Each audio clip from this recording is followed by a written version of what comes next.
Everyone, कैसे हैं आप सभी। आई होप आप सब स्वस्थ मस्त और खुश होंगे। आप देख रहे हो यदुवंशी स्टडी ब्लॉग। स्वागत है हमारे यदुवंशी स्टडी ब्लॉग में। और आज है 29 मई और आज बारिश है। यूपी में मौसम खराब है, अभी आज हो रहा अभी बारिश। सो चलिए और आप सबको मैं बारिश दिखा देती हूँ।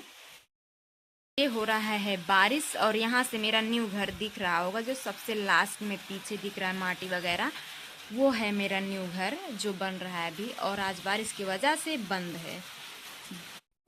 तो बारिश से पहले मैं गई थी स्नान करने। स्नान करके आई, उसके बाद में मैंने थोड़ा सा किया पूजा, जो काफ़ी दिन हो गया था मैंने पूजा नहीं किया था। पूजा करने के बाद में मैं आ गई थी अपनी किचन में, जो कि खाना बनाने के लिए, जो आप सबको दिख रहा होगा। मैं आई खाना बनाने के लिए, और खाना बनाते बनाते मेरा दिमाग थोड़ा ये हो गया था कि मतलब थक चुका था। तो मैं सोची चलो थोड़ा सा फैशन कर लेती हूँ, जो सभी लड़कियों का होता है कि जो कि हम थक जाते हैं तो हमें लगता है कि थोड़ा सा डिज़ाइन वगैरह कर लेते हैं, चाहे वो बालों का डिज़ाइन हो या कपड़ा का डिज़ाइन हो, तो दिमाग हो जाता फ्रेश। तो मैंने किया थोड़ा सा डिज़ाइन। उसके बाद में मैं आ गई थी स्टडी करने, जो कि मुझे जो मैंने पढ़ा था पहले उसको किया था रिवीजन, क्योंकि एग्ज़ाम अभी पास पहुंच चुका है तो उसका मैं कर रही थी रिवीजन। और मेरा जो रिवीजन चल रहा है वो है हिस्ट्री।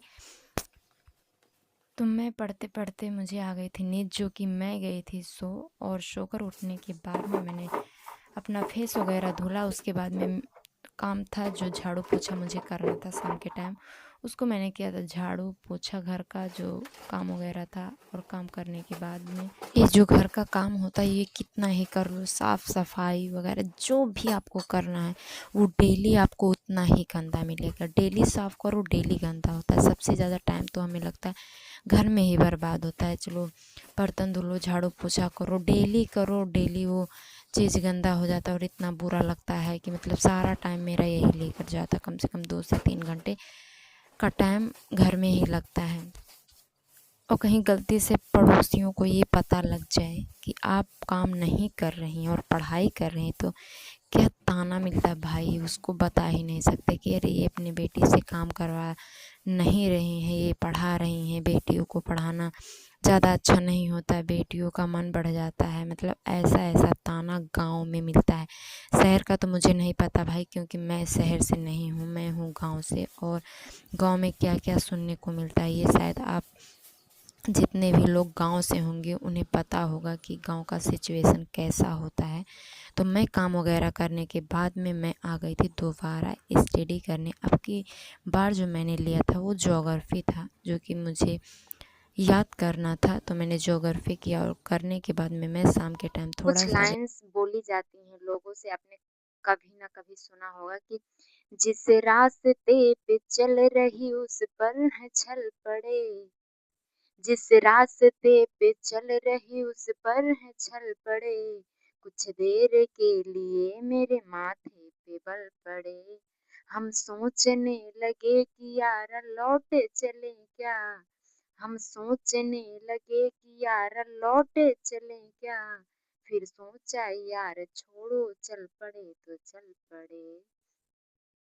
तो ये शायरी इसलिए मैं बोल रही हूँ कि जब आप कामयाबी की जो सोच होती है आपकी कि मैं ये चीज करूंगी, और आप जब पहली कदम रखते हो उस फील्ड में, तो आपको अपने मेहनत की जो सफर होती है, जो पढ़ाई की स्टडी की, या फिर कुछ भी हो ऐसा कि जिस लक्ष्य को आप तय कर रहे हो उसका, तो आपको स्ट्रेस तनाव बहुत कुछ आता ही है। लेकिन जब समाज को ये चीज पता चलता है कि आप कुछ करना चाहते हैं और कर रहे हैं धीरे धीरे, तो उसी के साथ साथ आपको समाज की भी बहुत सारी चीजें आप पर आरोप लगेंगी। आपको भला बुरा बोला जाएगा, आपको ये भी बोला जाएगा कि अरे आप मतलब ये करने बैठी हैं, इनसे ये नहीं होगा। मतलब बहुत कुछ बोलेंगे जो हमारे जहन में भी नहीं आ रहा है क्या क्या वो बोलेंगे। तो जब आप कामयाब होंगे तो आपको ये जो समाज के लोग हैं उनसे भी कामयाबी की तारीफ मिलेंगी। लेकिन आप जब फेल होंगे तो खुद की फेलियर पर खुद तो पछतावा होती ही है, लेकिन समाज वाले और आपको दबाव देते हैं। वो कुछ ना कुछ ऐसा बोलेंगे जो उनका भी आप पर दबाव पड़ता है। तो अगर कामयाबी मिलती है तो दोनों तरफ से मिलती है, समाज से भी और खुद से भी। लेकिन अगर फेलियर मिलता है तो खुद से भी मिलता है और समाज से मिलता है। ये चीज़ मुझे अब पता चला है। मुझे पता तो सबको थोड़ा-थोड़ा होता है, लेकिन फेलियर अगर कुछ करने बैठो तभी पता चलता है। और आप सबका ये होगा कि आप यूट्यूब पर अभी नहीं हैं। आप ये सब मतलब कैसे आप जानती हैं, लेकिन मैं यूट्यूब पर नहीं हूँ, और इस दुनिया में भी नई नहीं हूँ।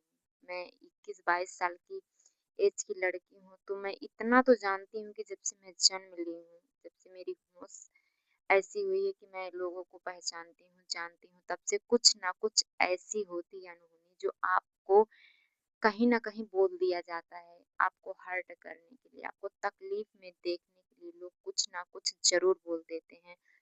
तो मैं इस दुनिया में नहीं हूँ, शायद यूट्यूब पर आप सबको नई दिख रही हूँ, और नई हूँ भी यूट्यूब पर इस दुनिया में नहीं हूँ। तो मेरी बातों का थोड़ा अमल कीजिएगा और जानिएगा कि मैं ये शायरी किस पर बोली हूँ। और अगर मेरी वीडियो अच्छी लगे, मेरी स्टडी आप सबको अच्छी लगती है, या फिर मेरी स्टडी में या फिर मेरे वीडियो में कोई कमी आप सबको दिख रही है, तो प्लीज़ कमेंट कर दिया करें और लाइक, सब्सक्राइब एंड शेयर ज़रूर कर दिया करें। सो बाय बाय।